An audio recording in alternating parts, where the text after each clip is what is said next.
Hello students, हम सभी को पता है कि डिस्टेंस एजुकेशन में हम रेगुलर एजुकेशन की तरह पढ़ाई नहीं कर पाते हैं, इसलिए हमें बहुत से टॉपिक के बारे में डिटेल में नॉलेज नहीं होती है।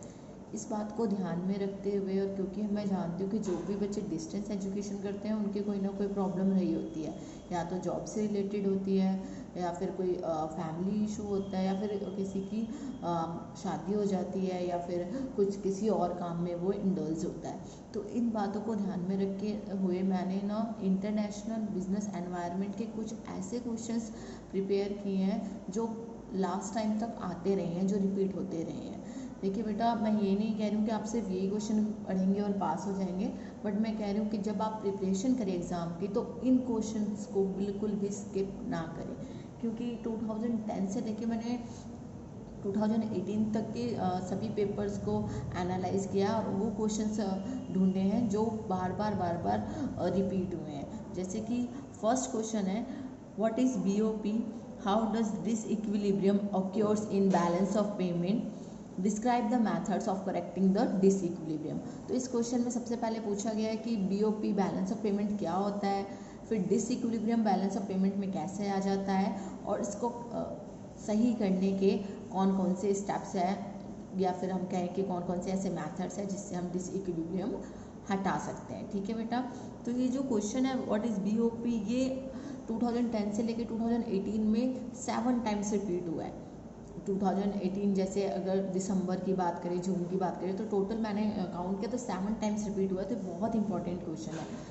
BOP क्या है, इसके फीचर्स क्या हैं, डिसइक्विलिब्रियम क्या होता है, कैसे हम इसको करेक्ट करते हैं, ये अपने आप में एक बहुत इंपॉर्टेंट क्वेश्चंस भी है और टॉपिक भी है। तो प्लीज़ जब भी आप एग्ज़ाम करने जाएँ तो BOP को स्किप करके बिल्कुल ना जाएँ और BOP को अच्छे से पढ़ें। फिर नेक्स्ट क्वेश्चन है हमारा, व्हाट इज़ FDI। तो FDI है हमारा फॉरेन डायरेक्ट इन्वेस्टमेंट। तो आपको पता होना चाहिए कि फॉरेन डायरेक्ट इन्वेस्टमेंट क्या होता है, इसके क्या क्या फीचर्स हैं, what are its advantages and disadvantages, दोनों की तरफ से देखना है। एडवांटेजेस किसके लिए, होस्ट कंट्री के लिए भी, और जो आप वहाँ पे काम कर रहे आ रहे हैं जो बाहर की फॉरेन कंट्री उसके लिए भी। डिसएडवांटेजेस दोनों के लिए। FDI के क्या डिसएडवांटेजेस है होस्ट कंट्री को, और क्या डिसएडवांटेजेस है जो फॉरेन कंट्री है जो वहाँ पे आके काम कर रही है उसको। ठीक है, फिर उसके बाद क्वेश्चन है आपका, व्हाट आर ट्रांसनेशनल कॉरपोरेशंस। तो बेटा ट्रांसनेशनल कॉरपोरेशंस आजकल बहुत ट्रेंड में, आपको पता भी है क्या होता है कि फॉरेन कंपनी होती है वो किसी और कंट्री में जाके वहीं पे अपना बिजनेस सेटल कर देती है और वहाँ पे अपने प्रोडक्ट सेल करती है। और ये सबसे जो आप बात करते हैं कि डोमेस्टिक से जो कंपनी होती है वो धीरे धीरे एक्सपोर्ट करती है, फिर बाहर जाती है, मल्टीनेशनल बनती है। तो सबसे जो एंड स्टेप है वो है हमारा कौन सा, TNC, यानी कि ट्रांसनेशनल कॉरपोरेशन। तो आपको पता होना चाहिए ट्रांसनेशनल कॉरपोरेशन क्या है, क्यों फर्म्स जो है वो ट्रांसनेशनल्स बन रही हैं, और इसके क्या क्या मेन फीचर्स हैं। ठीक है बेटा, तो ट्रांसनेशनल कॉरपोरेशंस के बारे में आपको पता होना चाहिए। फिर है what is the role of international chamber of commerce. तो इंटरनेशनल चैम्बर ऑफ कॉमर्स क्या है, इसका क्या रोल है आर्बिट्रेशन में, ये आपको पता होना चाहिए। देखिए ये कुछ ऐसे क्वेश्चन हैं जो आपको इग्नू की बुक में भी मिल जाएंगे और नेट पे भी इजीली अवेलेबल हो जाएंगे। तो मैं आपको इनका आंसर्स नहीं बता रही हूँ, मैं सिर्फ आपको ये बता रही हूँ कि ये मोस्ट इंपॉर्टेंट क्वेश्चन है जो आपको करके ही जाने हैं। जैसे ये क्वेश्चन 5 टाइम रिपीट हुआ है अब तक। ठीक है, कि क्या रोल है इंटरनेशनल चैम्बर ऑफ कॉमर्स का। उसके बाद नेक्स्ट क्वेश्चन है हमारा, explain the structure and functions of WTO। तो देखो बेटा, जो WTO है वो अपने आप में ही बहुत इंपॉर्टेंट टॉपिक है, इससे रिलेटेड कोई भी क्वेश्चन पूछ सकते हैं, बट जो इसका स्ट्रक्चर है, इसके जो फंक्शन है वो बहुत ज़्यादा इंपॉर्टेंट है। फिर है, is the WTO helpful to international trade. तो उसका आंसर आएगा येस। फिर आप बताएंगे कि इंटरनेशनल ट्रेड में कैसे मदद करता है, तो ऑब्वियस सी बात है इसका रोल आ जाएगा किसका, WTO का, किसमें, इंटरनेशनल ट्रेड में। ठीक है, फिर क्वेश्चन है, how agreement is different from contract. तो आपको बताना है कि कॉन्ट्रैक्ट क्या होता है, एग्रीमेंट क्या होता है और कैसे अलग होता है। मैं आपके थोड़े से नॉलेज के लिए बता देती हूँ कि जो एग्रीमेंट होता है, जब दो लोग आपस में किसी चीज़ को लेके डिसाइड करते हैं और वो पेपर तैयार करते हैं, वो आपका एग्रीमेंट होता है। बट एग्रीमेंट कॉन्ट्रैक्ट कब बनता है, जब वो लॉफुल होता है। ठीक है, एग्रीमेंट आपका मान के सकते हैं वॉइड भी हो सकता है, बट लेकिन जब वो कॉन्ट्रैक्ट आप वो जो एग्रीमेंट है आपका जब वो लॉफुल हो जाता है तो वो आपका क्या होता है, वो आपका कॉन्ट्रैक्ट बन जाता है। अब पेपर में कुछ आपको भी पता है आता है right a note on the following, ठीक है। तो कुछ नोट्स हैं जो बार बार रिपीट होते हैं जिन टॉपिक के ऊपर, वो है आपका first global trade point network की ग्लोबल ट्रेड पॉइंट नेटवर्क है क्या, ठीक है, इसके बारे में आपको पता होना चाहिए। UNCTAD मोस्ट इंपॉर्टेंट क्वेश्चन है ये। UNCTAD जितनी बार ये आपका BOP रिपीट हुआ है सेम टाइम 7 to 8 टाइम्स आपका UNCTAD रिपीट हुआ ही हुआ है कि क्या होता है। देन IMF कि IMF क्या है, इसमें आप बताओगे कि इंटरनेशनल मॉनेटरी फंड कब स्टेबलाइज हुआ था, इसका क्या रोल है, कैसे ये डेवलपिंग कंट्री को हेल्प करता है, कौन कौन इसमें पार्टिसिपेशन करते हैं, ये सारी चीज़ें। फिर बात कर लेते हैं इंटेलेक्चुअल प्रॉपर्टी राइट्स की। इसके ऊपर आपको नोट लिखना है कि इंटेलेक्चुअल प्रॉपर्टी राइट क्या होता है। आजकल के ट्रेंड में तो बहुत ज़्यादा ज़रूरी है, ठीक है, क्योंकि आपको पता है ना कॉपीराइट्स वगैरह लेना बहुत ज़रूरी होता है, तो इस चीज़ के ऊपर है ये इंटेलेक्चुअल प्रॉपर्टी राइट्स। फिर है रीजनल इकोनॉमिक ग्रुपिंग कि क्या होता है। रीजनल इकोनॉमिक ग्रुपिंग में जो कंट्रीज़ होती है वो ग्रुप बना के वो ट्रेड करना, ये सारी चीज़ें इसमें है। ये क्वेश्चंस इजीली आपको आपकी हेल्प बुक में, जैसे आप नीरज की हेल्प बुक लेते हैं या किसी और की हेल्प बुक लेते हैं उसमें मिल जाएंगे, या फिर आप डायरेक्ट इग्नू की बुक्स भी देखेंगे तो उनमें भी ये डायरेक्ट मिल जाएंगे। बस आपको इन टॉपिक्स को अच्छे से पढ़ के जाना है, याद करना है। फिर है non tariff barriers, very important. देखो बेटा, दो तरह के बैरियर्स होते हैं, tariff barriers and non tariff. Tariff barriers इतनी बार रिपीट नहीं हुआ है, बट नॉन टैरिफ बैरियर्स बहुत बार रिपीट हुआ है। पर फिर भी आप इसका डिफरेंस लर्न कर लीजिएगा कि tariff barriers non tariff barriers से कैसे डिफरेंट है। फिर है गैट्स के बारे में पूछा गया है, ठीक है, कि गैट्स क्या होता है, general agreement on trade and services, इसके बारे में भी आपको पता होना चाहिए। फिर पेपर में आता है कुछ कमेंट ऑन द फॉलोइंग। आपने जो असाइनमेंट बनाया उसमें भी देखा होगा।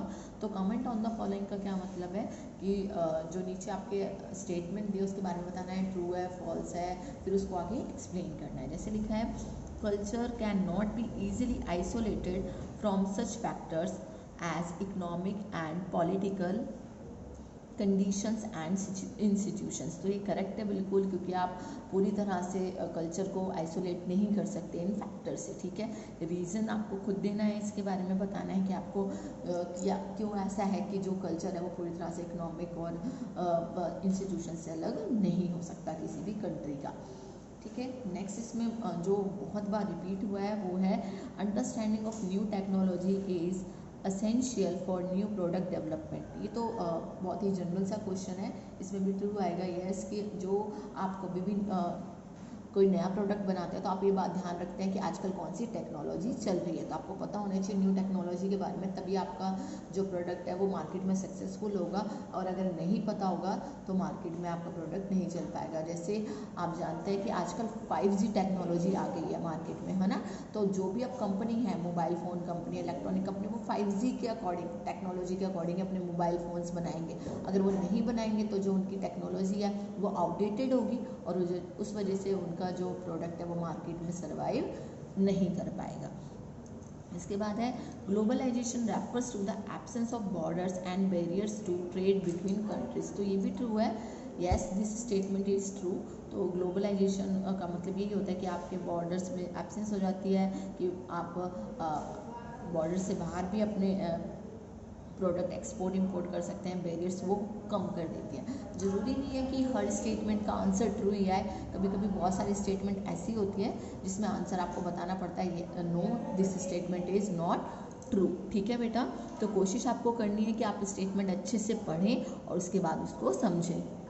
इसके अलावा कुछ ऐसे इंपॉर्टेंट टॉपिक है जो आपको पढ़ के ही जाने हैं, जो आपको स्किप नहीं करने, वो है थ्योरीज ऑफ इंटरनेशनल ट्रेड। देखिए बेटा, जो थ्योरीज ऑफ इंटरनेशनल ट्रेड है वो सारे ही इंपॉर्टेंट है, बट लेकिन जो बहुत टाइम रिपीट हुई है वो है modern theory of international trade, और इसके अलावा कंपैरेटिव थ्योरी भी बहुत टाइम्स रिपीट हुई है। वैसे तो आपको थ्योरीज ऑफ इंटरनेशनल ट्रेड सारी पढ़ के जानी चाहिए, क्योंकि इसमें से एक थ्योरी तो पक्का डेफिनेटली आएगी ही आएगी, ठीक है। बट लेकिन जो मोस्ट इंपॉर्टेंट, या फिर मैं कहूँ कि बहुत बार रिपीट हुई है, वो है आपकी modern theory of international trade. उसके बाद है ग्लोबलाइजेशन। बेटा ग्लोबलाइजेशन आपको पता होना चाहिए कि क्या है ग्लोबलाइजेशन। आजकल आप जानते हैं कि हर जगह ग्लोबलाइजेशन ही है, तो इसके बारे में आपको पता होना चाहिए। तो जनरल नॉलेज के बेस पे भी बहुत इंपॉर्टेंट है, और आपके अकॉर्डिंग टू आपके सिलेबस भी बहुत ज़्यादा इंपॉर्टेंट है कि ग्लोबलाइजेशन क्या है, इसके एडवांटेजेस क्या है, डिसएडवांटेजेस क्या है, और कैसे ये फैक्टर डालती है इंटरनेशनल ट्रेड पे। फिर आता है बात बैलेंस ऑफ पेमेंट की। मैंने आपको बताया बैलेंस ऑफ पेमेंट बहुत इंपॉर्टेंट है, आपको पता है कि बैलेंस ऑफ पेमेंट क्या है, डिसइक्विलिब्रियम कैसा होता है, कैसे इसको हम करेक्ट करते हैं। बट इसके अलावा वो आपसे अकाउंट्स के बारे में भी पूछ लेता है कि बैलेंस ऑफ पेमेंट में कौन कौन से अकाउंट होते हैं, कौन से अकाउंट में कौन कौन सी आप ट्रांजेक्शन करते हैं, तो इसको बहुत अच्छे से पढ़ के जाना, ठीक है। फिर लास्ट इंपॉर्टेंट टॉपिक क्या है, फैक्टर्स अफेक्टिंग इंटरनेशनल ट्रेड। आपको पता होना चाहिए कौन कौन से ऐसे फैक्टर हैं जो इंटरनेशनल ट्रेड को इफेक्ट करते हैं। बेटा ये कुछ इंपॉर्टेंट क्वेश्चंस थे जो मैंने आपको बताए कि ये जो बहुत बार रिपीट हो रहे हैं, पर ज़रूरी नहीं है कि आप सिर्फ ये क्वेश्चंस करके जाएं। बट मैं कह सकती हूँ कि आपको 8 क्वेश्चंस होते हैं, उसमें से आपको 5 करने होते हैं, तो 2 या 3 तो पक्का इसमें से आएंगे ही आएंगे। बट आप कोशिश करना कि आप सिलेबस तो अपना करके ही जाएं, पर इन क्वेश्चंस को, इन टॉपिक को स्किप ना करके जाएं। Thank you students.